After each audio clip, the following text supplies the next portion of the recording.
Welcome. It's the BinckBank Tour, and today it's an homage to the Amstel Gold race. 166 kilometres, so not as long as the full-on Amstel Gold as you'd expect. It's stage 5 of this year's BinckBank Tour. A new sponsor after the Eneco did such a great job with this fantastic race between the Netherlands and Belgium. Well, overall, we've got Stefan Kung, who is our leader, but Peter Sagan is the man on form, and hard push to bet against him. However, Tom Dumoulin must feel like he's coming home. It's the Tom Dumoulin Cycle Park where we're going to finish today. It made the finish a bit less technical, by the way, so it won't be quite so punishing. What about yesterday? Well, a man who was punishing himself and was full of self-criticism late on. Andre Greipel, both he, Niels Pollitt and Pim Lichtard it was that animated most of the day. They were out there in a very high-quality breakaway that I kind of think started to believe in itself, but frankly there were too many teams with too much interest to let them go away, especially with some classics days to come where each three of those breakaway riders could thrive. Alex Dowsett decided it was time to go and just have a little bit of fun out there, and why not? And he dragged along Dion Smith, the Kiwi. This was late on when we got to the final Primus. That drew out as well a response from plenty out there, and then it was all down to the sprint. Inevitably, you might say, in grisly conditions throughout the day, and indeed home they came. Lanigan was the centre of several loops. By the time we got to the line, it was Ed Toons who took his first World Tour win of his career. Did it in some style. Fast finishing Peter Sagan in an unfamiliar blue jersey, just missing out on some bonus seconds. Great day, great finish, and a great winner, I think it's fair to say.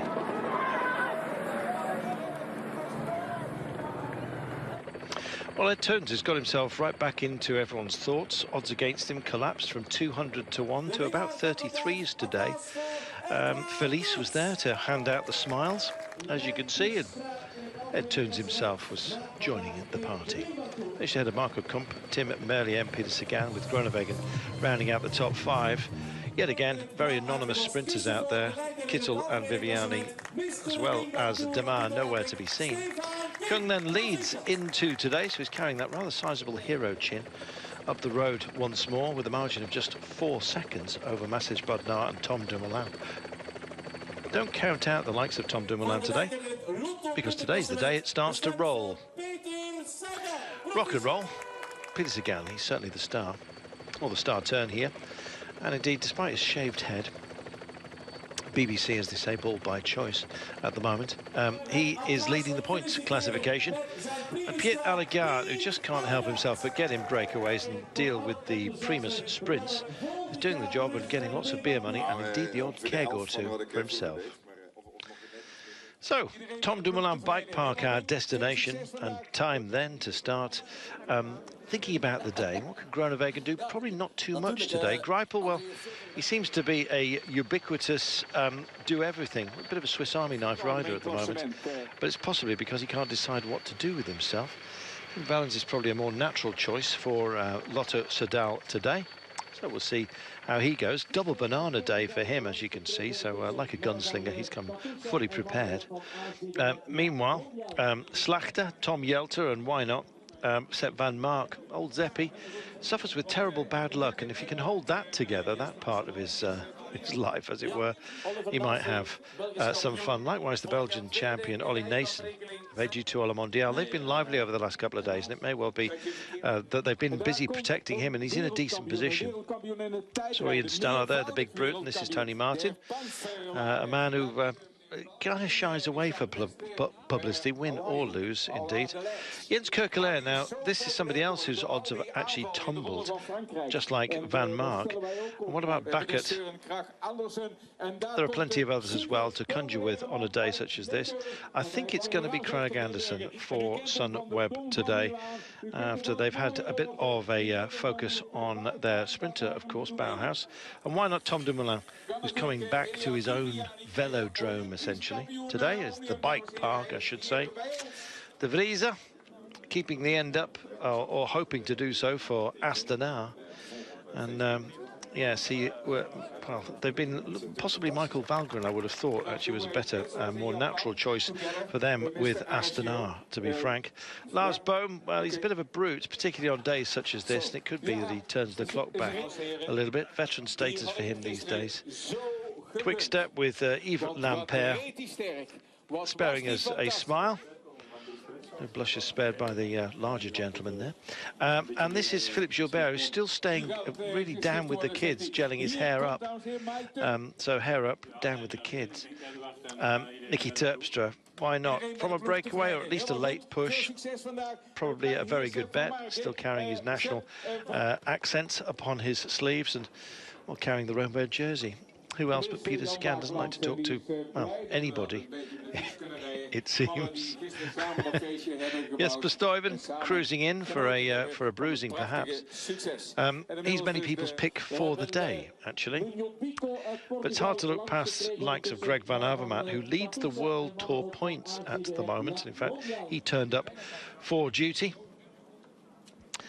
So what about Greg today? Could be.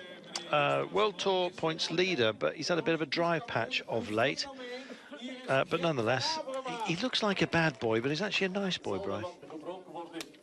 Yes, he is. He's a nice lad. I've spoken to him a few times. But Stefan Kung has got the leader's green jersey, and Greg Van Avermaet will want to try and help him keep a hold of that as well.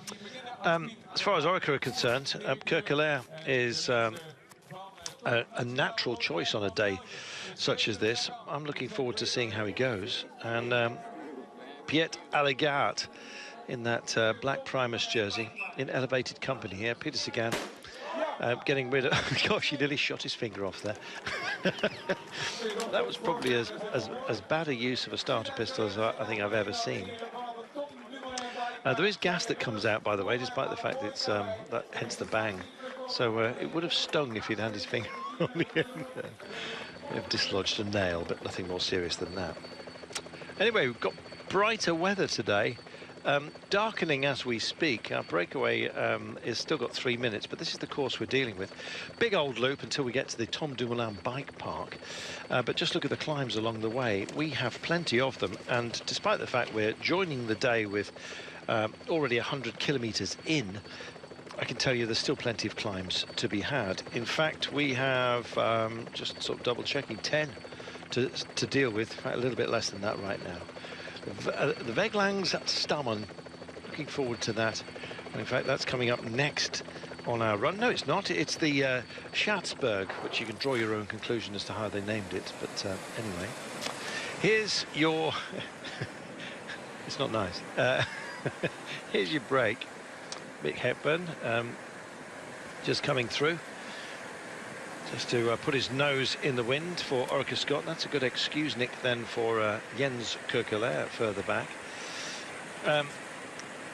Bagdonis is also in the break here. Katusha is represented by Jente Biermans, Tony Martin's erstwhile teammate. No surprise to see Piet Alligaert up the road yet again. He's loving getting up on the podium and standing next to the lovely Felice Blankets. Yes, Aymar Reinders really would love to get the chance, but it's not happened for him so far. We've got bag of donuts, so never short of a nibble or two for AG2 à la Mondiale. We have Kevin Van Melsen from Wanty Group Gobert, I think you saw a few moments ago. And Peter Vakoch from Quickstep Floors. So Quickstep have put a man in the break, although I expect, Brian, that this break is not going to be allowed to succeed because there's a lot at stake here today. Who's the best placed of our breakaway? Best placed is Peter Vakoch of Quickstep Floors, the 25-year-old Czech rider. Finished recently 34th in the Tour of Poland, so comes here with form getting better and better. And we all seen yesterday that Lampaert had a go. Kitto obviously not in form, so they're looking for different options. No real surprise that Katusha in the breakaway, they've decided, because they've lost a couple of their kind of sprinters, that they've decided to go on the attack. Well, going down heavy, and that one does not look nice. Just trying to see who's involved here. Oh Ollie dear, Nason. yeah, I beg your pardon, Ollie Nason, the Belgian champion. They're struggling to free him at the moment. That'd be spoke damage at the very least, one would have imagined. But AG2 Le Mondial are in a bit of a panic at the moment because the pace is high, and this is not good. Boris Sutherland just sorting himself out, finally gets himself free. I can't believe there's no bike damage there for Nason, and he's going to struggle. Medical cars here. And indeed have lit up the beacon, which is essentially a call. So I imagine that we have an injury here, and let's hope that that's not a serious one. They're busy trying to deal with it, but yeah, nasty tumble at pace, straight road, just boxing for position, Brian. Yeah, they were starting to move up, and unfortunately touch of wheels, and over they went in a ditch. The Rompot rider seems to be worst off. Nason was involved there. He had a teammate there to try and help him, but you know, a bit of chaos, nerves in the front of the peloton. We're getting near to 60 kilometres to go. Cannondale on the left-hand side with Ryan Mullen, Quinziato with BMC. But yeah, it was just an unfortunate incident. This is what happens in this part of the world, because it's all pushing and shoving and trying to get some road space, keeping near the front. We've all heard it over the last few days. It's important to stay near the front. My team kept me near the front all day. When you race in Belgium and Holland, that's what you hear all the time. It's important to stay near the front. That's precisely what's happening. You're looking at the hero jaw, the desperate Dan jaw almost, of Tom Dumoulin, just embedded here. You can see Borrow also doing some work. Mullen's been ubiquitous throughout this race, and even on sprint days, but right now he's keeping the pace as high as he needs to as well. The Irish champion doing a super job for Cannondale Drapac. This is for Sepp van Mark. And thankfully, Sepp got away with it without being involved in that one, because he does linger sometimes off the nose. In fact, he's embedded about position 10 as we speak. In fact, that's him further up. 2 minutes and 49 there with 61.8 to go. We'll have a climb for you in a short while. They come thick and fast, and here's that moment. A little bit of cross-country. Can't really quite see why that was required, but anyway, they all drifted, and in fact it was reflected onto the other side of the road as well. A bit of street furniture in the centre, designed to slow traffic down. There it is, the pennant man, and they were basically just too fat to cope, Brian. The funneled road there, they couldn't squeeze into, so some were squozing out onto the rough stuff. Yeah, that's the result. He's lucky with that pole there. Yeah. He didn't hit that pole. Rory Sutherland went really into the ditch there. Okay, a soft landing, he seems to be okay, but Nason get tangled up on a bike. This is what happens when you're coming down the road and then you get a central reservation. Quite common in this part of the world, and everybody kind of moves over, and when you move over, touch of wheels, people try to avoid it, and unfortunately this has happened to Nason from AG2R, but I'm pretty sure he'll get back to the front. But as we see, we come onto some smaller roads, and this is quite consistent in this part of the world. I've ridden at the classic Amstel Gold myself, and this is a kind of mini Amstel Gold, certainly in the territory, 167 kilometres, and it's constantly changing up and down hills and small roads, and you have to be really attentive. You do. We'll take a break. We'll be back for the first of our climbs that go to air today after this.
big squeeze going on, as you can see.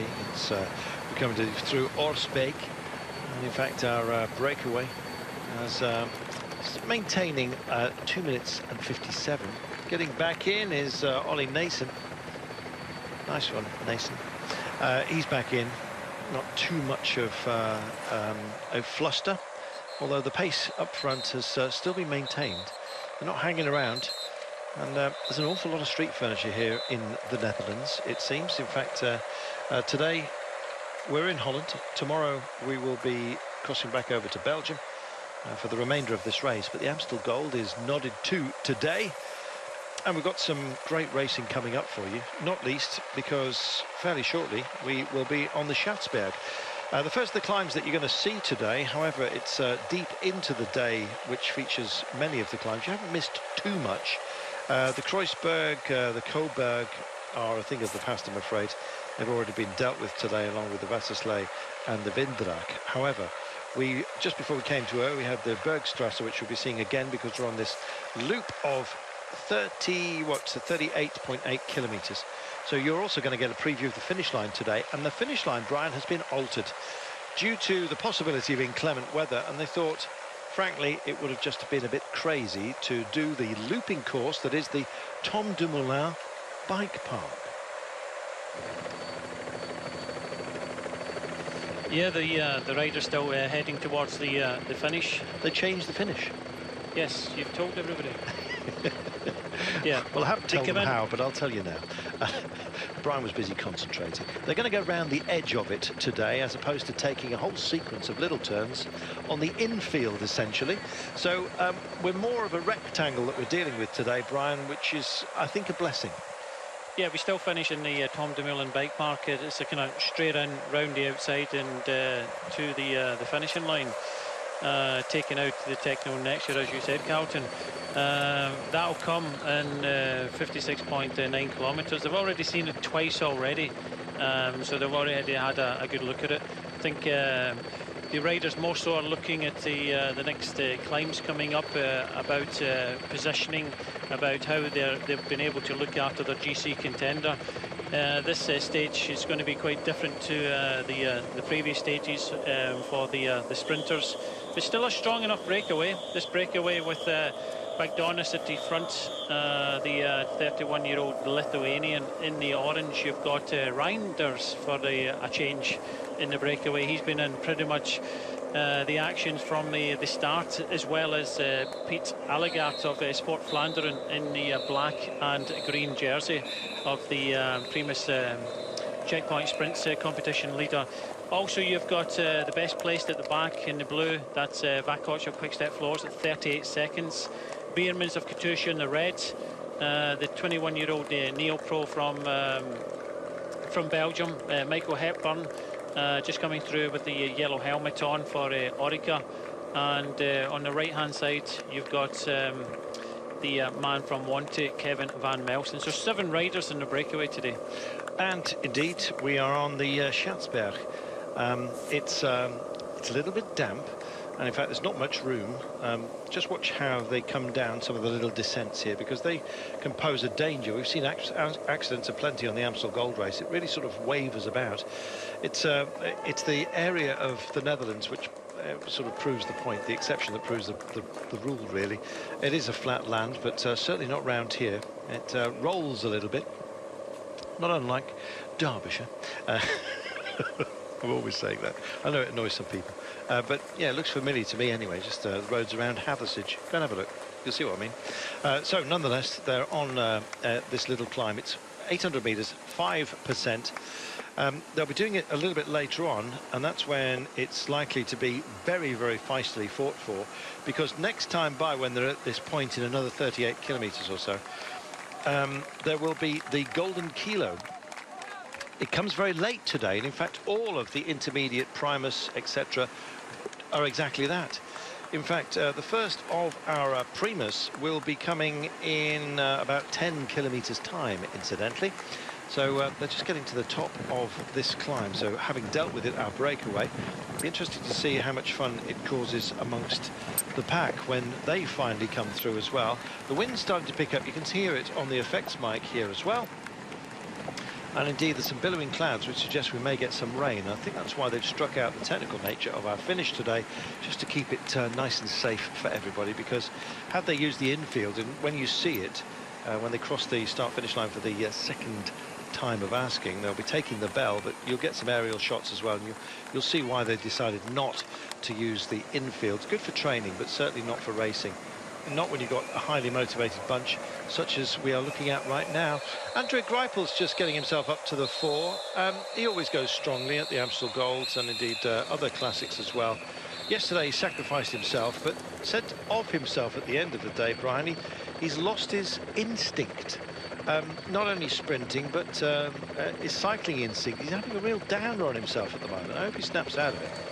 Yeah, he is. I don't think... Maybe it's the wrong word, the translation from German to English. I don't believe that you totally lose your instinct. I think it's more confidence than anything else.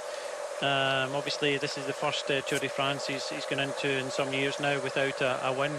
And he's one of these riders that keeps on focusing all the way to the end to try and win. And I just think he needs a general reset. He needs to go out and start enjoying himself, because it's a lot of pressure for these sprinters, because they have to sit in the wheels all day. Albeit Greipel went out in the breakaway yesterday, but they have to sit in the wheels all day and then sprint at the finish with the other fast men, and it doesn't always work. So it's a long day for everybody. At least some of the other kind of domestic riders can get an opportunity to get in a breakaway and you know, change things around a little bit and get out the peloton.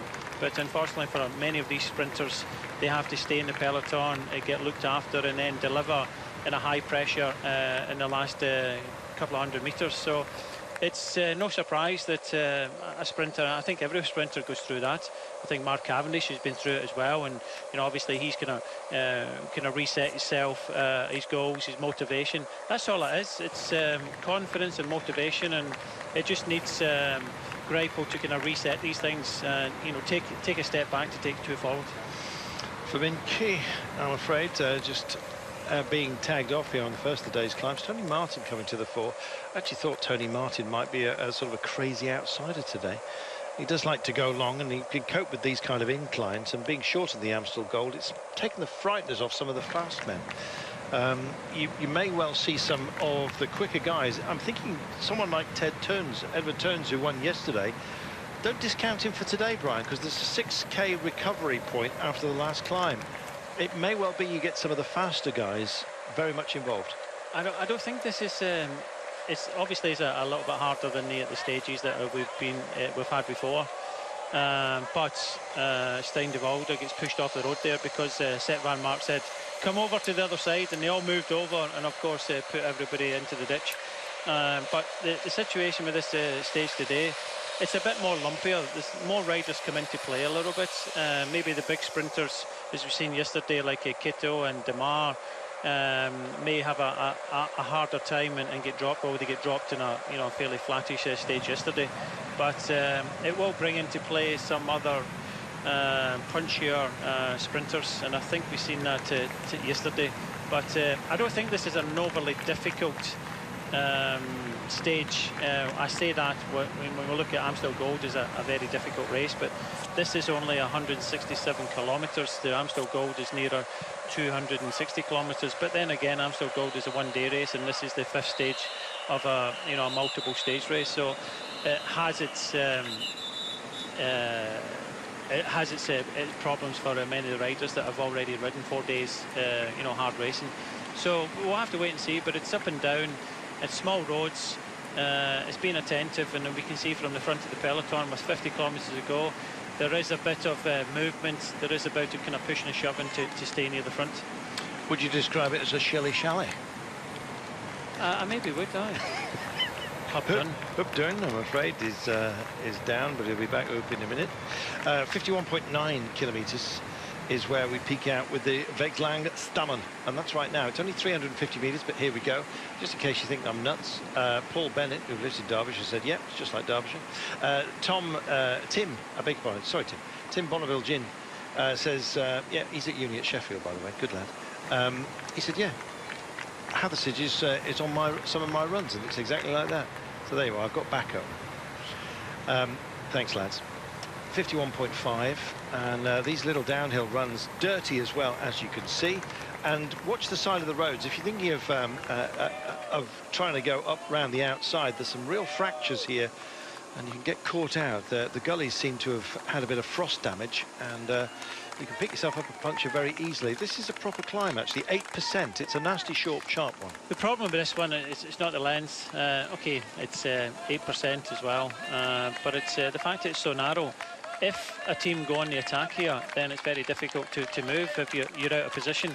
So that's why it's key to be towards the front, and that's why people are kind of pushing and shoving to be there. I wouldn't say it's an overly difficult hill for these professional riders, but positioning is going to be key if a team decides to go on the attack here. You won't see many coming out of the saddle for this, but if you, it will be the approach to it that is very, very feisty, and we're looking forward to that in a few moments' time as the pack will get compressed. You can probably go 3 wide, I suggest, going up it for safety's sake, just to account for movement. And when you get movement, you get contact, and when you get contact, you get problems, and that's precisely what we've got here right now. And I'm afraid Pipo Ganna is on the deck and doesn't look happy. No, that was a sore one. That was a bit of road furniture there, and that's the pushing and shoving to move up, and unfortunately the road furniture took out Ganna. Check this out. We've got, what, 6 riders across the road. They can't all fit into the next climb. They're approaching it right now, so there'll be a race for position, and that's precisely what we've just seen, with Pipo Ganna falling out the back because of it. A lot of chit-chat going on, as you can see, and Sepp van Mark wants to be kept in a more than reasonable position. They've got Dylan van Baal today as well. Maybe some of the quick men may even survive for Cannondale. They could have some fun. So that approach coming right now there. In fact, Mullen does in fact get himself out of the saddle, the Irish champion, in that white accent jersey. And there goes Tom Dumoulin, who just decides to ask for a little bit of pace for Sunweb. And in fact, they're just on this little downhill run, quite sketchy on occasion. It's very, very narrow. It's damp, and here are your pickups. It's hard to read, Brian. Yeah, it's just all about position at the moment. I'm not too sure if MDO wants to go on the attack this far out, but BMC towards the front in the red and the left, and the right in the red is also Debust of Lotto Soudal. So yeah, it's all about road positioning. Can't see anybody wanting to go on the attack. The break of 7 has still got just over 2 minutes, but Roy Curvis looking after Tom Dumoulin on the right hand side in the black and white very well. Short, sharp, entertaining for us, but look at it. They were about, what, 7 wide coming in, and it's 3 wide at the narrowest point. Well, they've dealt with it, and dealt with it rather safely, so we'll take ourselves a commercial break, and we will be back with you as they just inject a little bit more pace here. It'll be long and strung out after this, but they're taking the time to take the bottles. And there we are. We got away with it that time by. Looking forward to it next time by, Brian. Yeah, Sunweb have decided to push on a little bit. Gaps starting to open a little. The race leader now sees the danger and starts to come across, because if 4 riders from one team start to put a little pressure on. This is purely because they know that many riders are out of position here, and if they can push hard on the front, they can maybe try and kind of break the peloton and keep Tom Dumoulin out of trouble, because he's sitting 4th place at the wheel at the moment. But you can just see the peloton starting to stretch out ever so slightly, with the wind coming from the right hand side, forcing the peloton into the left hand gutter. Yep, it's not nice. We'll take a break. We'll be back with our next climb, and in fact our Primus checkpoint sprint, which is in about 2 kilometers time. So we'll be back for that in a moment.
So the coming up to Vindrak almost immediately, 700 metres with 4.5%. We've just gone through the Primus checkpoint, and as expected, Piet Allegaert and Armand Reinders duked it out.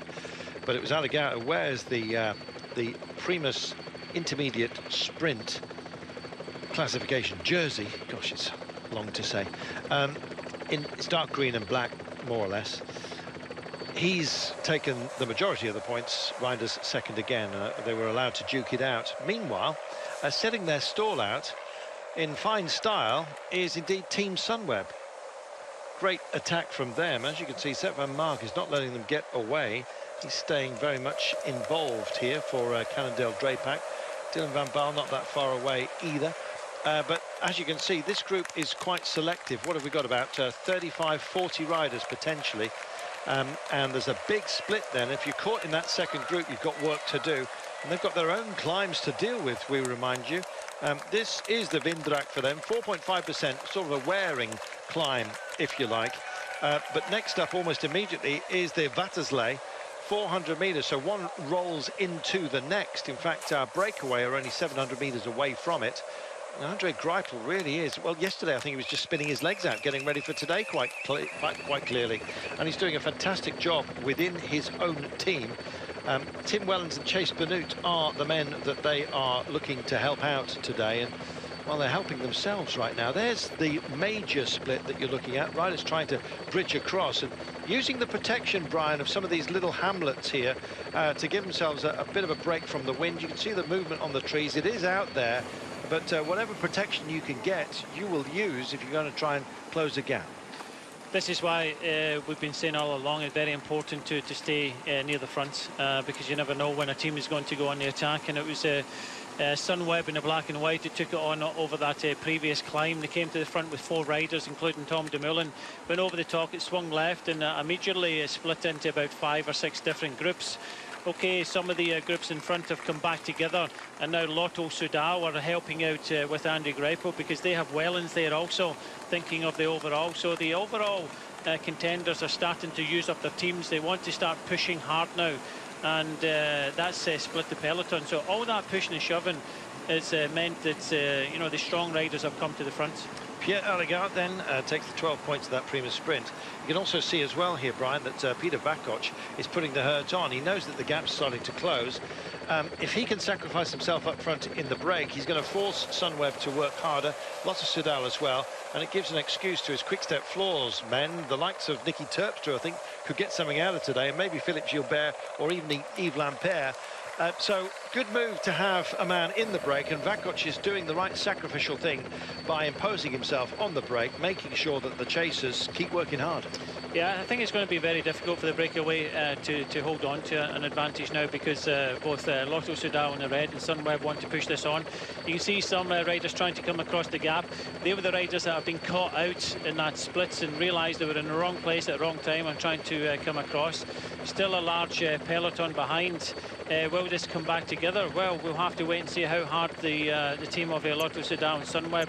Maybe some other teams have got their GC rider in front will want to push this out.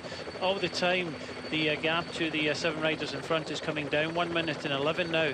But you know, good move by Sunweb. If they continue this, then this break will come back very, very quickly. In around 5.5 kilometres time. Gosh, there's a lot of road furniture here as you come past what was the old seminary, which became a sanatorium. I don't know what it is right now. It looks like a college of further education. But anyway, onto a really lousy road. Look at that. They laid it concrete, but they didn't have many big concrete pans. And as a result, yeah, these are student quarters, aren't they? So there we are. Yeah, it's a rough old road. It leads down towards the Tom Dumoulin cycle park, and we'll be crossing the start-finish line at 38.8 kilometres from home. So I'm hoping that we won't be on a break when they come through to take the bell, giving us 38.8 kilometres still remaining. Better highway right now. This is a bit of a transition, as you can see, and they're hooking up with riders along the way. I think it's fair to say. This is further back, just getting a little bit of a little bit of service. That's Kevin Van Melsen. Just going back to the car to get some sustenance. Look how strung out it is, Brian. There's a real pace about today. Yeah, this is why the gap is starting to come down to the breakaway. Just looking a little bit further back, this is the second group in the roads. But the first group, some riders did make it across. But if you're in this group now, and Sunweb and Lotto Soudal, and possibly some other teams want to try and push on, then I don't think there's a case of this second group getting back to the front group of the GC contenders. Because look, Greifo's pushing hard, Sunweb are behind. You can see most of the GC contenders have made it to the front. It's whether they keep on going. So this group looks as if it's swelled to about 50, 60 riders. Yeah, indeed. There is method in their madness. Peter Sagan is embedded in there. You can't quite see him at the moment, but he's in about position 8. They're all looking over their shoulders because they want to know what the gap is. And they're on the radio to find out who's been caught out. As you start to look down this group right now, Peter Sagan's just out of your screen. He'll bob in a moment. There he is, wearing number 31, I believe, 51, I beg your pardon, over that side of the road. So this is a handy group with a lot of firepower on board. Will they work together? That's the point. Because they've caught out quite a bit of talent further behind them, Brian. It's a group of, what would you say, 45 riders? Yeah, it's a large enough group. It's like you say, it's whether they want to push on. I know that Sunweb want to push on. A smaller group is easier to manage than a larger group. There's more incidents happen in a bigger group. Just looking around, Greg Van Avermaet is there for sure. Wellens is there. Tom Dumoulin, the race leader, Stefan Kongs, Peter Sagan, Sepp van Mark. So there's a number of important riders in this group of about 50 riders. A couple of Katusha riders down towards the back. It looks as if they only have 2 riders in this front group. Trek Segafredo are represented. Quick Step Floors are also represented in this front group. But it's whether you want to push on the tempo at the front, and only 2 teams willing to do that, and that's Sunweb at the front with Roy Curvers. And then you've got the red of Lotto Soudal. I'm just looking through this bunch right now. I'm sort of reminding myself of who may or may not have made it. I can't see anyone from Astana who's got over here. I keep searching, but I can't see any of the pale blue, and that would be a nightmare for them. Incidentally, we have coverage tomorrow morning of the oh, there are 2, beg your pardon, there. The Astana Criterium, where Chris Froome will basically circulate around a park in the centre of Astana, basically showing off the Tour de France jersey, I believe. It's, you know, the Saitama or the Saitama Criterium that used to be in Japan. That's moved to China. There's a series of them now out in the Far East that the ASO are essentially displaying the greats of cycling. And so Chris Froome has decided to head over there. It's the sort of thing where he does a little bit of sumo. Well, obviously, I wonder if he's going to be picking up a headless calf from a horseback. I very much doubt it. But anyway, you get the drift. It's a big PR exercise, but it should be fun tomorrow morning.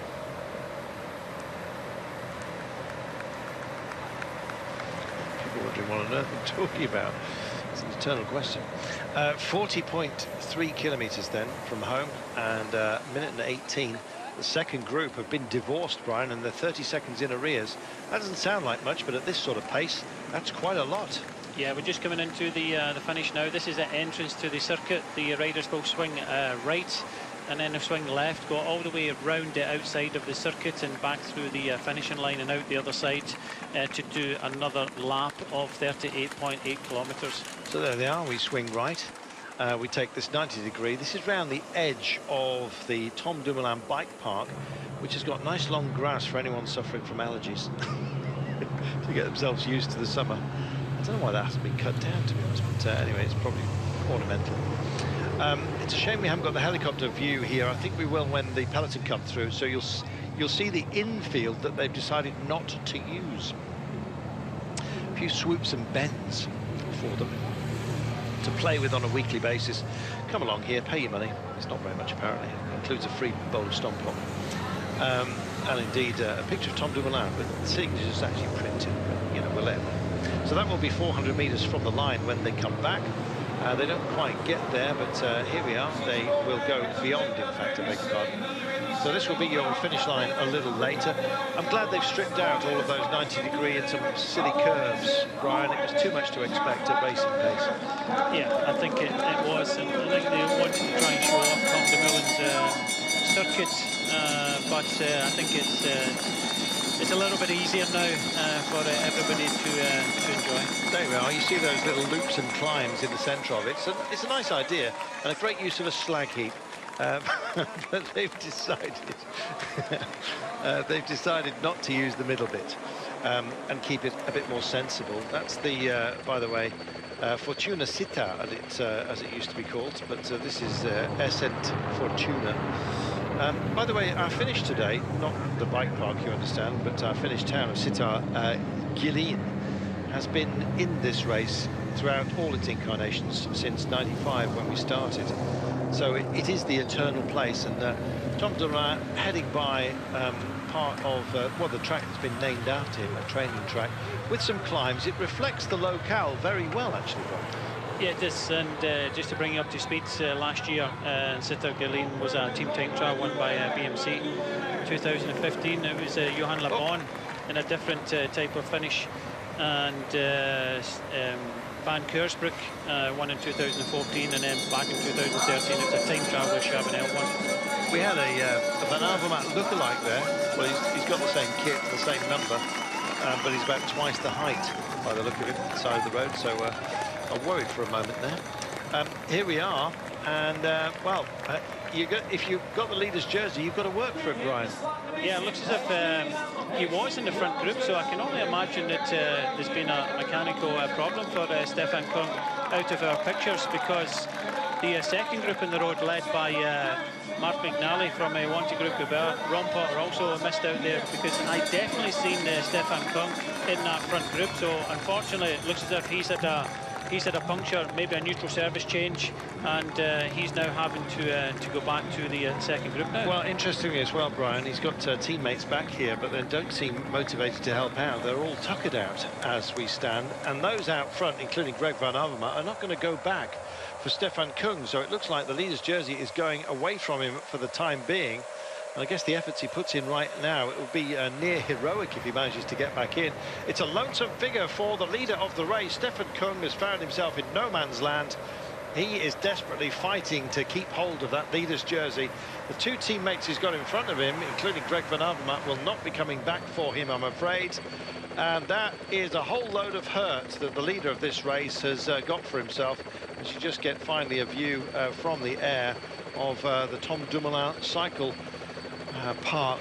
What a shame for Stefan Kung.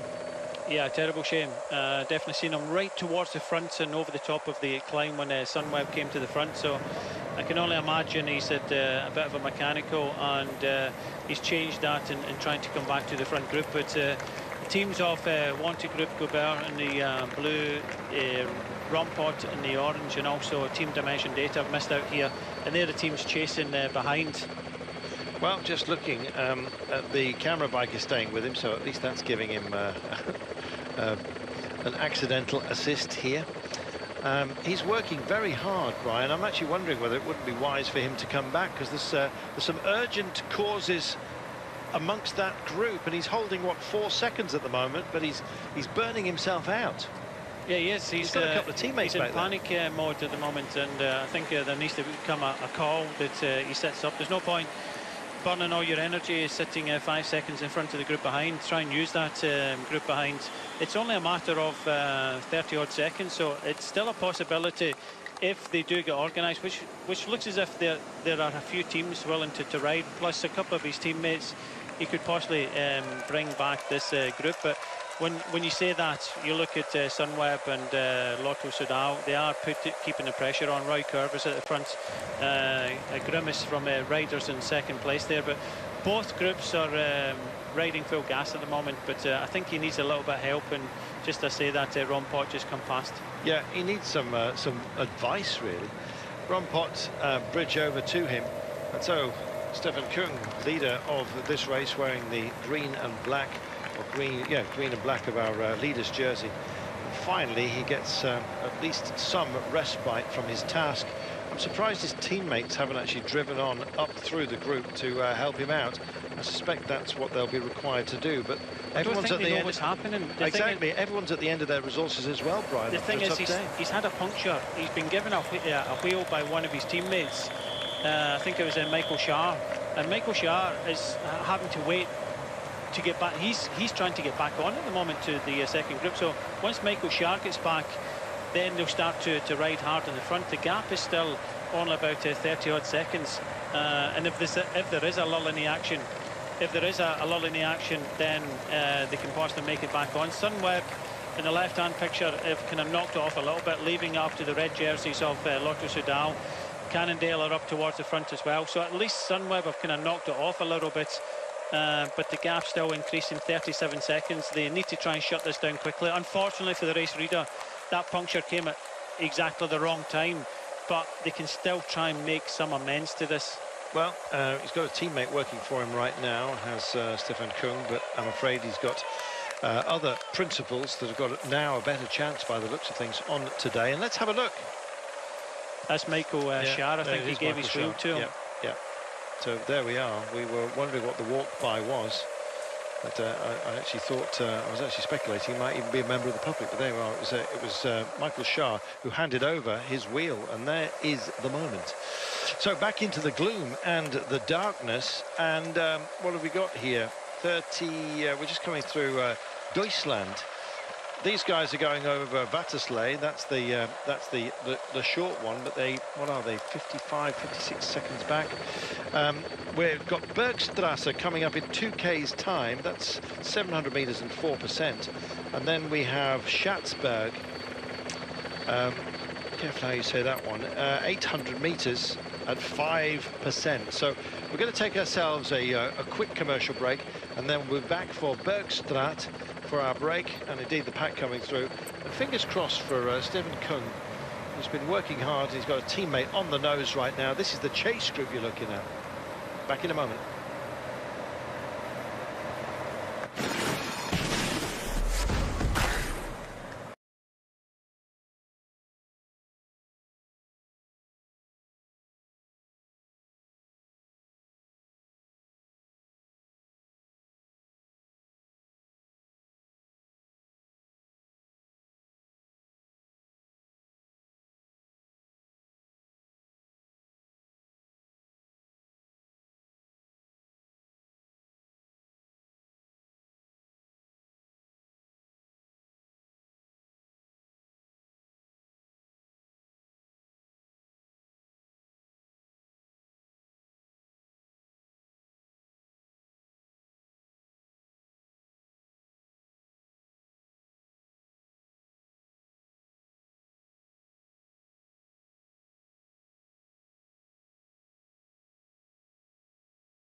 Lotto Soudal doing a great job of chasing down the break as we stand. It's more separating themselves from the pursuers. And BMC in the second peloton, as it's being called here. We've just taken a very brief visit to Germany, by the way. It wasn't too far. The border just loops nearby. So you can swap your stomp pot for sauerkraut momentarily and then back again. Meanwhile, the gap to the break is now 39 seconds. And as you can see as well, it's sort of holding at around about the 30-second mark between the two halves of what was the original peloton. So one's being driven on by Lotto Soudal in the red and white, and the other is fires being put out at the moment by BMC in the red and black. So this is out front, and indeed this is that quality group that contains Van Mark, contains Van Avermaet for BMC, teammate of the now stricken Stefan Kung, who had a technical, took a wheel from Michael Shah, and in fact has got himself back into that group, the second group, but is struggling, as they all are, to match the pace of these guys. Lotto Soudal with Andre Greipel at the heart of them right now is still keeping the pace up. And I think this is a free ride for Tom Dumoulin and Sunweb as we speak. Camera pulls back, and then we see the chasers. This is great stuff, Brian. It's a lively day. Yeah, Sunweb with the team that kicked this off. Unfortunately for Kung, he punctured in the Tom Dumoulin race circuit wheel by Shah, and now his team are trying to bring him back. He did panic ever so slightly, trying to come across on his own, but he's sitting third wheel. The gap is coming down ever so slightly, but this is going to be a hard chase. It does look as if they've got a little bit of help. Katusha willing to do swap a couple of turns. There were some other teams, Wanty Group, Goubert, Rompot, willing to help, but that looks as if they're kind of sitting a little bit further back now. But in the front group, it seems as if it's only Lotto Soudal in the red looking after Wellens that are the only team willing to keep the pressure on. But it does look as if this gap is slightly narrow now, and they could possibly come back together again. Well, it's good news for Stefan Kung. I suggest it might not be great news for Greg Van Avermaet, who would have had a free hand. Whether he's going to be on protecting duties for Stefan Kung, I think possibly it may well. The pendulum within BMC will have swung towards Greg Van Avermaet. It's probably the better bet over these next 3 days. No disrespect to the young Swiss who's led this race with such distinction. 29 kilometres to go then, and 36 seconds is listed the peloton as one, and they're about to come back together, Brian. That's been hard work, and a lot of it's been done by BMC. Yeah, it is, but towards the front group, Sunweb are starting to push on a little bit as well, but you can just see the difference now with the two groups. A little bit more bunching in the front, and this second group all lined out with Van Hooijdonk, Drucker, Quinziato, Kung all towards the front, drilling hard. Yep, they are. I'm just looking to see who's involved here. One man to watch out for today, by the way, as we head in, to my mind anyway, is Bert van Lerberger. He's had some amazing runs in the Napoleon Cup Championship, which goes on between the borders of Belgium and the Netherlands, northern France as well. It's got some great races, and they've sort of taken some of the sort of minor classics and put them all together. Like the Droit d'Or, like the Samin, plenty of others as well. And it keeps racing for alive, if you like, for some of those who are not World Tour teams. When they come and play with the big boys, they can have some great performances, and we've seen a few of those, to be fair, over the last few days. And it's been a pleasure to watch them sort of strutting their stuff, as it were.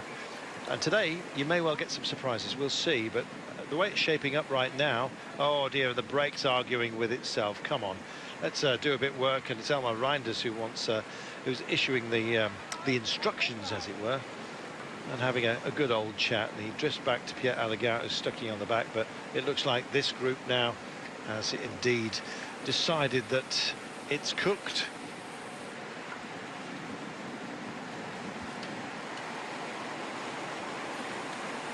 Just under 28 kilometres to go of today.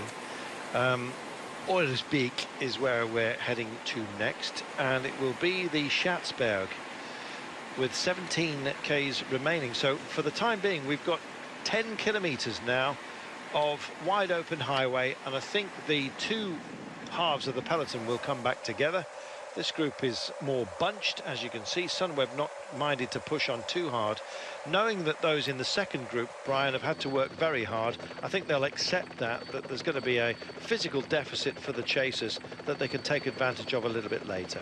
Yeah, it's the hard chase now from the second group. It does look as if they're getting slightly nearer. All the red jerseys of BMC towards the front, looking after their leader, sitting fourth place.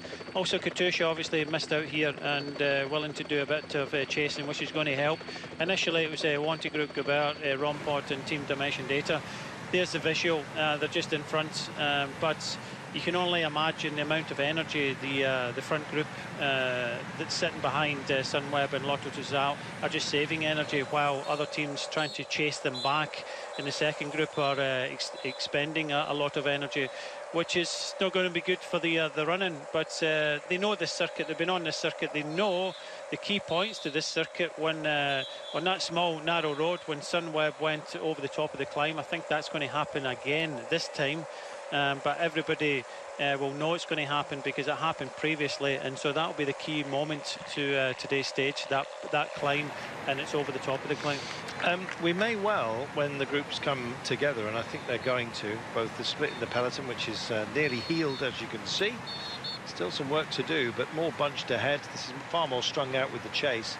And by the demeanour of the breakaway, Brian, they're clearly lost a bit of heart, or a little bit of drive anyway. Let's see how they take this.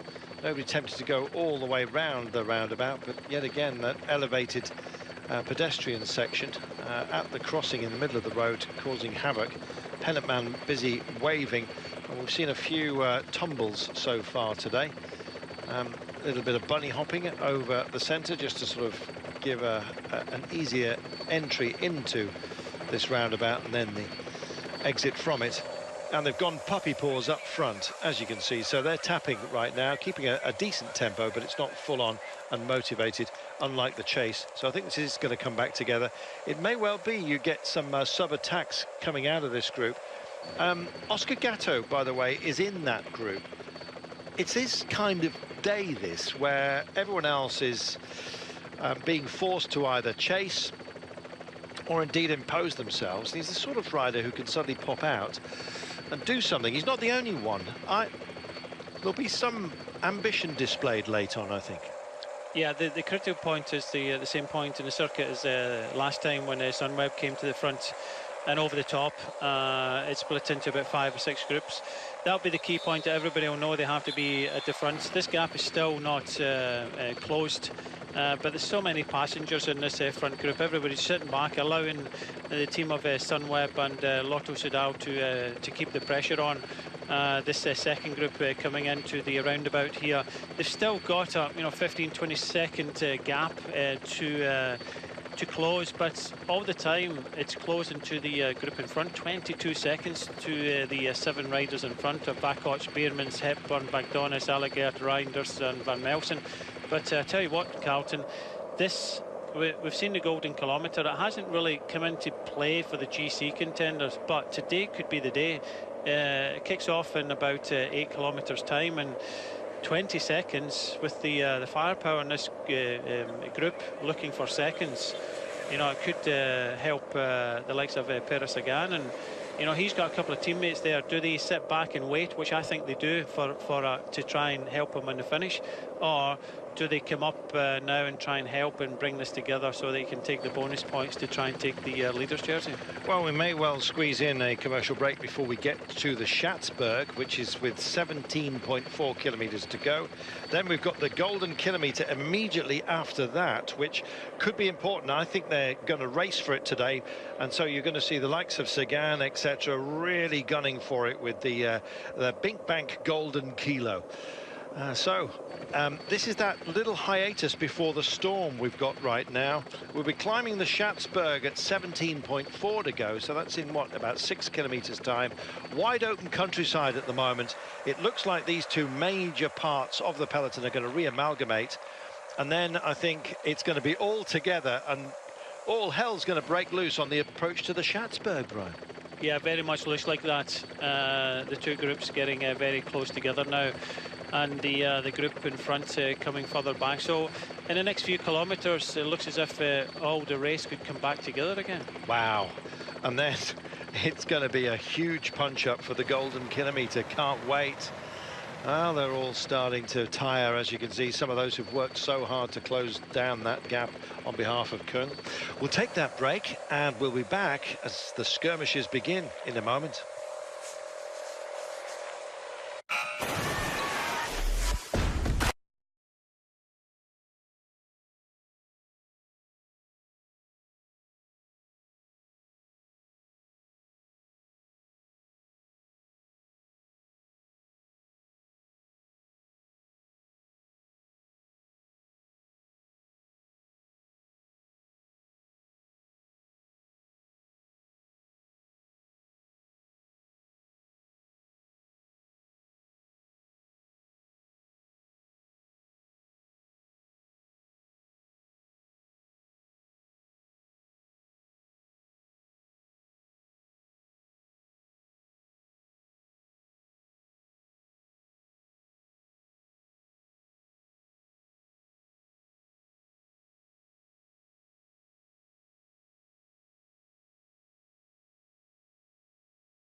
This could be a heartbreak moment.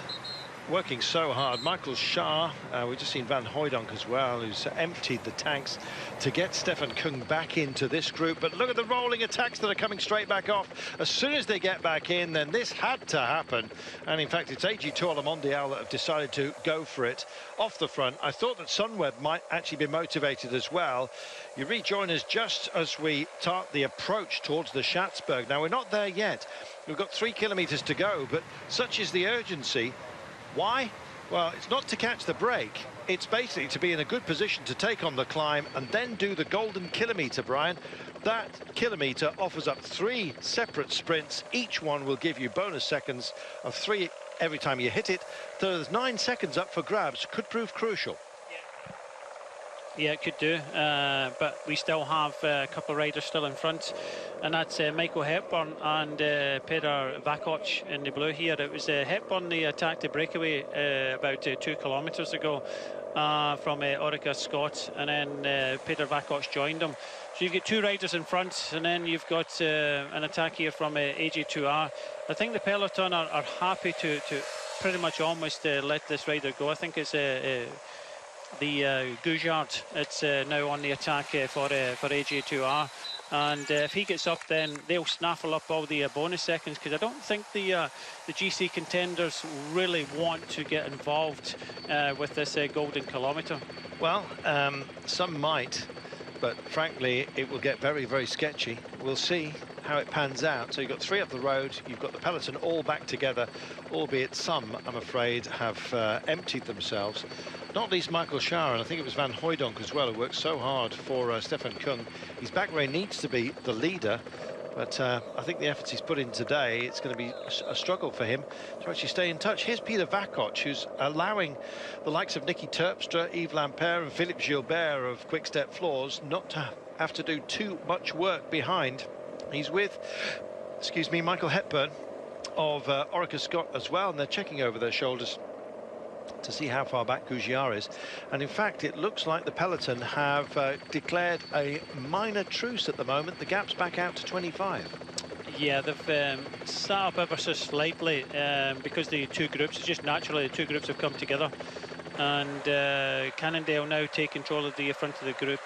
We all know what's coming up. We've already seen it the lap before, and everybody knows that over the top of this next climb, when it's split into about 5 or 6 different groups, that's the key element. But there's a lot of teams that have used a bit of their firepower already, and they'll be depleted, especially BMC. So it will be about the right combination if it does go towards the finish. But I'm sure that it's going to be a very interesting finish, as we see Gouchard still trying to make it up to the duo in front of Hepburn and Vakoc. Bless him. I'm not sure he's going to make it, because they look reasonably motivated, not least to take some bonus seconds and indeed the prize money therein.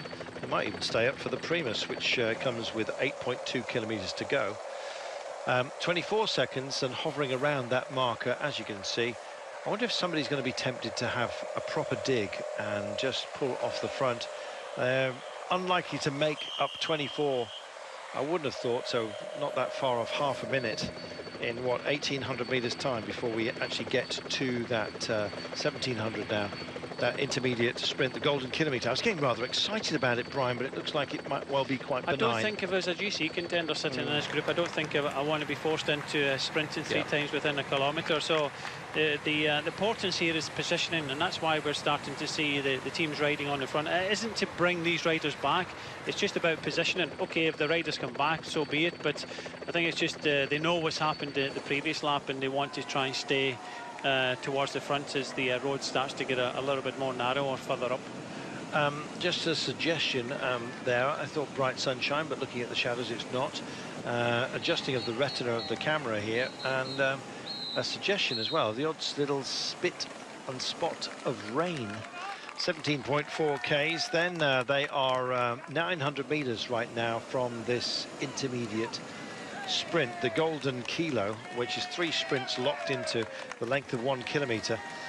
When it's nicely placed, I must admit, with 16.4 kilometres to go, so it has been of greater importance, and the gap's now down to 16 seconds to the peloton, and it looks like Gouchard's task, I'm afraid, has come to naught, and it's because they're speeding up, Brian, for road position coming into this very narrow climb. Yeah, I think it is positioned well with the golden kilometre. Maybe in the sprint stages it might be positioned a little bit earlier on in the stage, maybe within the first 50 kilometres. That would get them to kind of race a little bit, because I think that's what they're trying to do, and entice people, riders to race. And on a hillier day, a GC day like this, then having it late could have it come into play. It really depends on Gouchard here. If Gouchard comes across, then all the bonuses will be away. But only 17 seconds. I do not think that the GC riders will want to play with this. All Bora Hansgrohe are doing is looking after Pere Sagan. I don't think they're thinking of the seconds. But if Gouchard is taken back, then Sagan might think about trying to snaffle up these 3 seconds that are on offer now. It's terrific. Some big barns there. They're your sort of barn eggs. It's a touchy subject at the moment in the Netherlands. There's an attack from the peloton, sorry, Carrington. Here we go, yeah, indeed. Attack from the peloton, so Gouchard is still away, but Vakoc takes the first golden kilometre points from Hepburn, but another attack from the peloton just coming into view. Let's have a look. Just about to show. and I can't see who it is. And it's surely it's not Gatto. Is he going to go long? I suggested that it may well be somebody of that ilk. We'll wait till we get back downstairs. Michael Valgren is on the attack. But Wellens is on the attack as well now. So Lotto Soudal was starting to play the card in the general classification. No big reaction from Bora Hansgrohe. They just want to keep a tempo up. But it was Michael Valgren that took that 1 second there from Gouchard. But Tim Wellens now coming into play. Well, he's had a good run, Valgren. 6th in the E3 and 11th in Flanders. He's the sort of guy who can roll with it when he needs to, and quite frankly, right now, perhaps he does. Valgren then is embedding himself in the task. Who's going to be tempted to join them? That's the big question. So, 15.7 kilometres to go. We're busy with this golden kilometre. All seconds count at a moment such as this, and others being tempted to join the fun. Yeah, Burkhardt really riding hard at the front. He doesn't want these danger riders to go away, and that's why Bora Hansgrohe are pushing hard.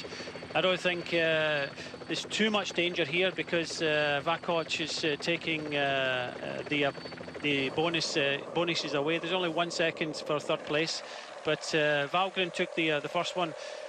And it looks as if Wellens is going to take a second here. So previous winner of this race taking a second back. But I don't think Bora Hansgrohe will be too worried about it. They have got numbers in the front, and they're thinking more of the finish than anything else. Yeah, just looking back, Wellens, Valgren and Alex Gouchard are chasing group as we stand right now. This is too much quality to be allowed up the road with only 14.9 kilometres to go. And they're regrouping themselves, as you can see. 15 seconds is the gap to the two principals up the road. Peter Vakoc has had a very, very strong day today. Meanwhile, big compression coming up right now. Surely nobody's going to dive bomb up the inside, and indeed they keep it sensible. 4 wide coming in, 2 wide going out. It's squeezing the toothpaste, as it were, onto one of these country roads. Fractured on the left-hand side in the woodland, by the way, so you have to take great care as you come out of Put. This is not one of our climbs, but look how nasty it is, and it begs, I'm afraid, punctures, and that's precisely what we're seeing right now amongst the Verandas Willems boys. Didn't quite catch who it was. Wout van Aert, their principal. It looked like it was urgent enough to involve him. 14.2 Ks from home then. And let's have a look, and indeed it does. There's Wout van Aert, and the man corrupting his bike is Stein de Volder. Yeah, de Volder is the one with the puncture. So it looks like Wout van Aert giving his wheel around to him. I thought it was the other way round, but I'll bow to you, Brian, which takes some doing because you're shorter than me. 13.9 Ks from home then, and on one of these little sinuous descents where we've seen others get caught out. They sort of hold on to the moisture, but they're through safely, thankfully.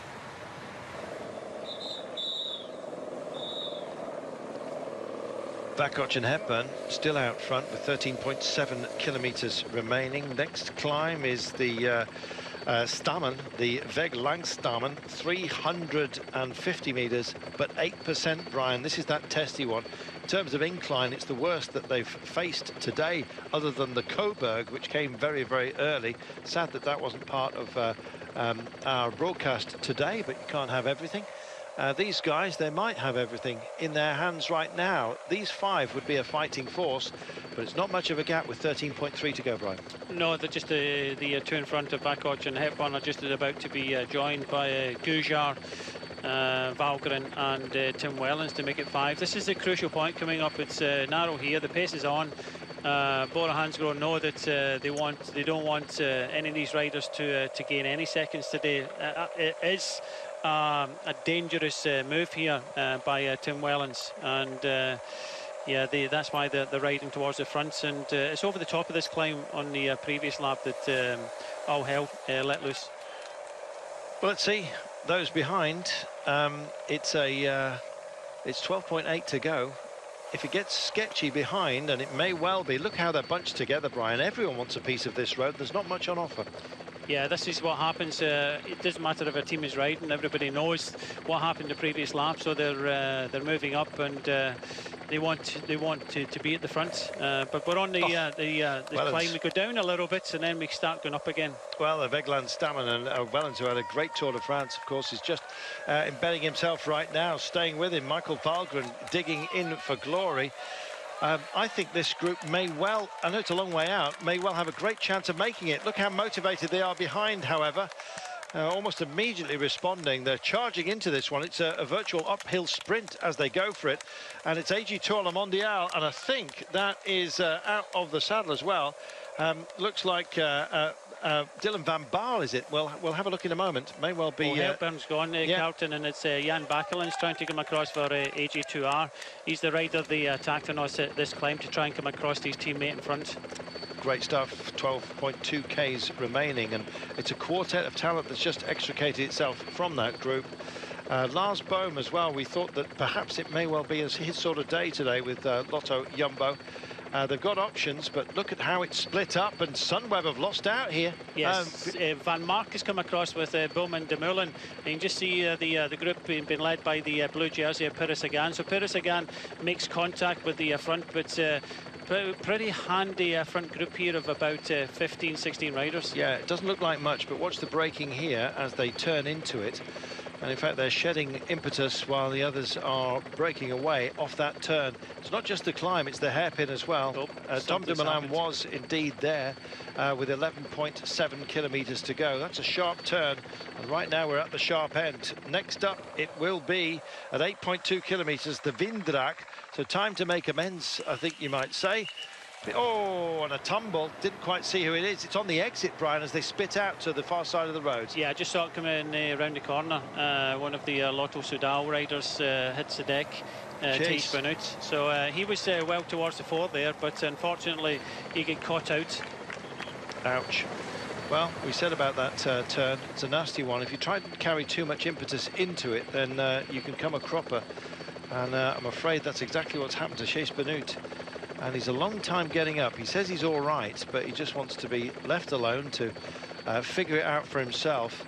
Not his day today then, but I'm afraid that's the way it goes. Here is Tom Dumoulin just coming up towards the fore and going into time trial mode. His question that he'll be asking himself is, who am I bringing in to consideration? Is that Bram Tankink who's got himself up towards the fore? Sepp van Mark is in the frame as well. 10.8 to go. Yeah, it's Van Marcus here. Yeah, Bakelands, Lars Bohm, Valgren there from the original breakaway. Some handy riders in here. Pires Sagan has obviously made it. So if they continue to work together, this could go to the finish. I think it will. Here's Sagan having a look round, looking precocious and getting on the front. And in fact, I think he's stretching his legs. He's attacking the group right now with 10.5 to go. Sagan has gone. Yeah, doesn't want to hang on at all. He's got no teammates to help him, and this is an opportunity for him. Just trying to see. I don't think the green jersey, the leader, is here, Stefan Kung. So if anything, Pires Sagan is looking for the win today, and possible the jersey. It looks like Danny Van Poppel's made it in there for Team Sky as well. Just looking for the green jersey, can't see it. There we are. Yes, Sittard is there for Movistar. No, they're doing a fantastic job of it at the moment. Dumoulin, did he just put his hand up? Has he got an issue? He's gone to the back of this group. If that's the case, that's an absolute nightmare. Couldn't quite see whether he was reaching, just caught a glimpse of it. And look at this, it's fractured completely. And this is a group of, what, 20 following and others playing catch-up as we speak. There'll be a few of these teams, Brian, who've got an excuse not to fight. Yeah, you can just see BMC with Stefan Kung trying to kind of push on a little bit now. Yeah, gaps all over the place as we see Stefan Kung now. And he's actually in the third group in the road. So we've got Sagan's group, we've got a group just in front, and Stefan Kung here in the third group. I think just about to make contact with the group just in front of them. Well, this looks like such a talented group that we've got here now, Brian. I think this is where our winner's going to come from. Let's see what the gap is with 9.1 to go. Very much so. You've got Gouchard at the front, Sagan, Van Mark, Boom, Jasper Stuyven, one of the favourites for today's stages in this group. Oliver Nys and the Belgian champion, Sutterland, De Moulin, Wellens, Bakelands, Valgren. A very strong group now formed at the front of this race.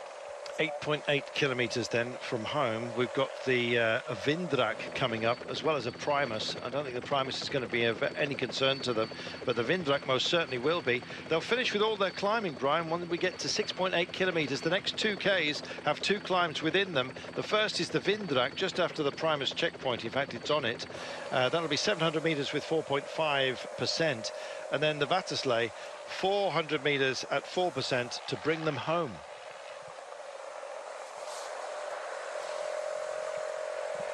.4 remaining. Good conditions, as you can see, particularly for these guys. And out front, this has got to be a happy place, and it'll be a happy hunting ground, I'm certain, for this group right now. 8.2 Ks from home, and they're stretching their legs. And look, I think there's been has there been an acceptance? Looking at the chasers at the moment, BMC trying to put a fire out right now. But there is the Belgian champion. I think he's got to have a good option today, but with the likes of Sagan embedded here, Oscar Gatto is part of that group as well. Saw Michael Valgren a little bit earlier on. They're stretching themselves. What about Lars Bohm today? Yeah, we just come to the front. He wants to push on. It looks as if one of the, I think it's Gouchard that's now gone now. So we have got Sagan in the front group. Boom, Dumoulin, Sutherland, Bakelans, Van Mark is there for Cannondale, Stuyven is there for Trek Segafredo, Vakoc is still hanging in there for Quick-Step, Van Poppel there for Team Sky, Nason, the Belgian champion, Wellens for Lotto Soudal, and Valgren, I think is still there for Astana. Well, they're rolling with the punches at the moment, and Van Mark just rolls through. He's had so much bad luck throughout his career. I kind of feel that his ill fortune today is the fact that he's alongside the likes of Sagan, and he's just drifting over to the side of the road and just getting a personnel check within this group with 7.4 to go. Riders don't know everything, but, well, we'll see. At least he now knows what he's got to deal with. This is looking very good for Peter Sagan today. It is a couple of riders trying to come across now. Is that Greg Van Avermaet? Looks as if he's trying to make his way across, but we've still got a large peloton, about 50-60 riders. Sagan still at the front, but there's no real pressure on because the riders are kind of looking behind. I think there's too many strong riders in this front group. They don't want to help each other. They don't want to drag each other to the finish. And I think it's a matter of they don't want to ride with each other, and this is taking impetus out the front of the race, which means that some riders could actually make it across. And just looking behind, you've got Philip Gilbert is trying to come across for a Quick Step. One rider from Orica Scott, and I believe BMC, and I think it could be a Greg Van Avermaet with another rider from Lotto Soudal possibly. 6.6 from home. We've got the Vattersley in the next 200 metres. They'll be there as we come past the old seminary. Here's your turn.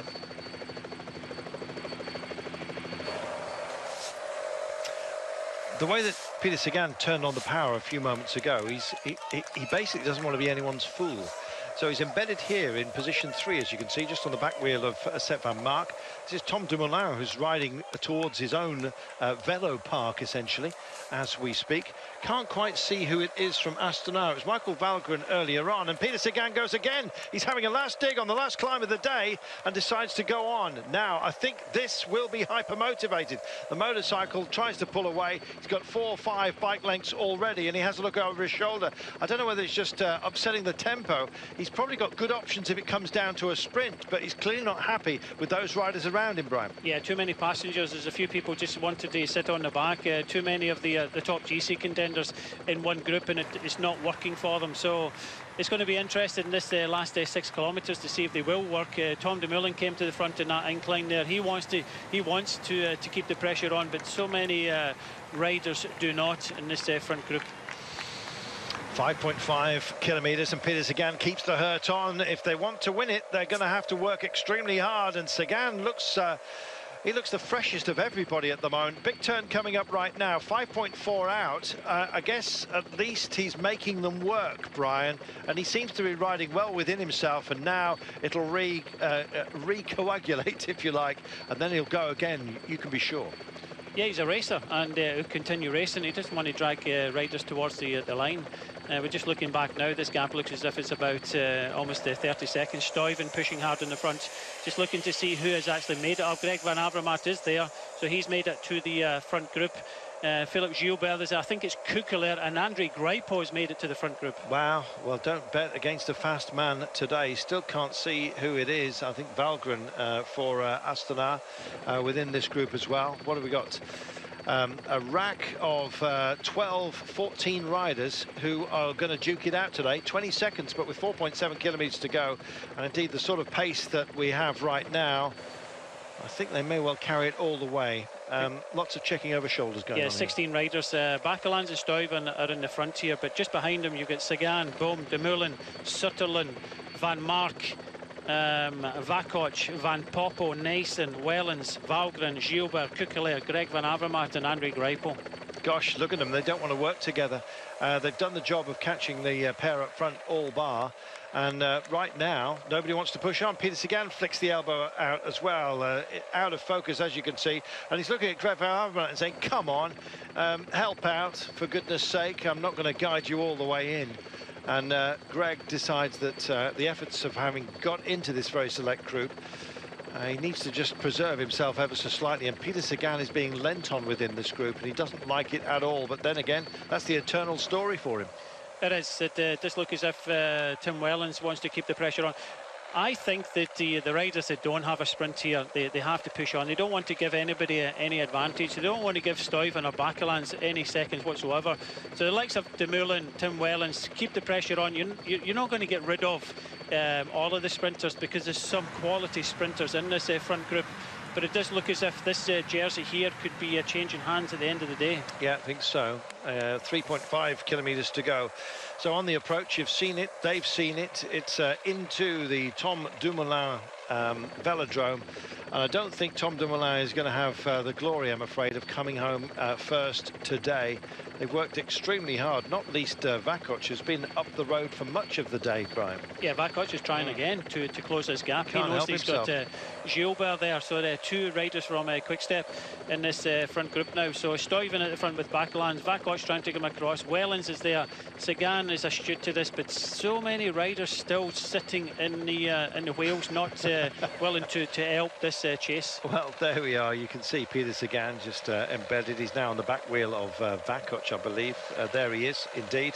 Just behind is Stuyven, also very much involved within this group. 2.6 kilometres to go, forgive me.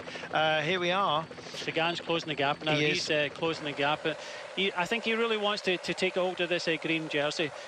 He's already won 2 stages, but he's put himself in an opportunity of getting a 3rd stage. He just moves over to the left-hand side. Naesen does not want to do anything. A lot of passengers at the back. And I think just watch out for Cannondale's Van Mark, because I think he could be a rider that wants to go on the attack very late now. Well, he's in a good position overall, just trailing by around 30 seconds. Andre Grijpo, you know, he said he hasn't got his head in the right place, but his legs are doing a great job today. And let's not forget the Sky Riders who are embedded here as well, Brian. Yeah, you've got Danny Van Poppel. Good stage one in the Tour of Poland recently, so on good form. But just as I said, Van Mark. Here he goes. He has to go long. 1,900 metres out. Who's going to be tempted to go? Nobody, just for the time being. Change of tempo by Peter Sagan only, but Van Mark's on full attack right now. Can he do it all on his own? And he sits up and says no. Answers his own question on this turn, but it's a technical one. He'll be pacing out of it, but Peter Sagan, I think, will come up and go over the top. Belgian champion Ollie Naesen is lurking. And they've decided to go for this. And, well, you know, some good riders here that can really impose themselves. And Lars Bohm is one of those, almost Sonic Bohm, I think they call him. 1,500 metres to go. We're just approaching our velodrome right now. Peter Sagan might be moderately happy with the way this pans out if someone like Bohm takes it, because he'll be in the leader's jersey. Is he going to be motivated to go for another stage win? Peter Sagan's already got 2 under his belt, and it looks like it may well already have been decided, this. Yeah, Lars Bohm is gone. He's gone at the right point. Van Mark was dragged back by Peter Sagan. But when Boom won, it was one too many attacks. We come into the Tom Dumoulin Cycle Park, and Tim Wellens has to take it up because he's got Andrew Greipel just behind him. But is he going to have enough in the legs to bring this man back? I think it's going to be very doubtful. I think so. I think it's too much of a mighty task. Van Avermaet in there as well. Peter Sagan, I think, will be in the leader's jersey, so job done for him. He's already got a couple of stage wins here. And look at this, Lars Bohm. Well, he's a trackman of origin, let's not forget. And right now, he's just got to get his head down and TT for the last 500 metres. Yeah, Tim Wellens trying hard as he can, but he's getting absolutely no help. He comes round one left-hander, another left-hander, and he'll be within sight of the finish. Gosh, sketchy corner. You can see why they got rid of the squiggly bits in the middle, and it's all about catch-up for everybody else. But I'm afraid that Lars Bohm is going to track this one home. He knows it as well. He's already smiling. Lars Bohm, Sonic Boom, delivers today, and it echoes around this Velo Park. What a great effort by him, and it's going to be minor places for everybody else. Van Avermaet would like some bonus seconds as well. So would Peter Sagan. They're going to duke it out, but Boom, indeed, delivers. Peter Sagan coming home in second place, Greg Van Avermaet, and the pack of talent that was they. And the clock ticks on everybody else, including the leader's jersey, which has already been handed over. Yeah, an exciting finish, a good win by Lars Bohm and Lotto NL Jumbo. I think an attack at the right time. You could obviously see that Cannondale's rider Van Mark was set himself up for an attack in towards the circuit, and Sagan was very astute to that. He was straight on it. But Bohm, when he went, I don't think he had the legs to just follow him at that particular time, as Viviani pulls his foot out in the sprint, continues to sprint with Dylan Groenewegen. So Dylan Groenewegen takes the bunch finish, but they have the day with Lars Bohm. They do indeed, and finishing, 47 seconds down on Lars Bohm. What a great result it was for him, and here he is. Been a while. Yeah, it has. It's a nice win and a well-timed win. I think anybody going on the attack there could have possibly have taken that win, but Groenewegen was struggling today a lot, and obviously Lars Bohm got himself in there and attacked at the right time, because straight off the back of Van Mark, I think Sagan's legs were kind of on fire for a little bit there, and unfortunately there was absolutely no help whatsoever behind to try and bring Bohm back. And Wellens tried, but he didn't have the legs in the end to try and help Andrew Greipel, and Greg Van Avermaet went for a long one, and Sagan just came round taking the bonus of 6 seconds. But it was a good win by Lars Bohm. You can see he's more than happy with that one. I think so. Well, I don't know what that was all about. Lars, of course, took the Eneco, 5 years ago right now, and frustration, I think. It's so many missed opportunities of late, rising to the fore.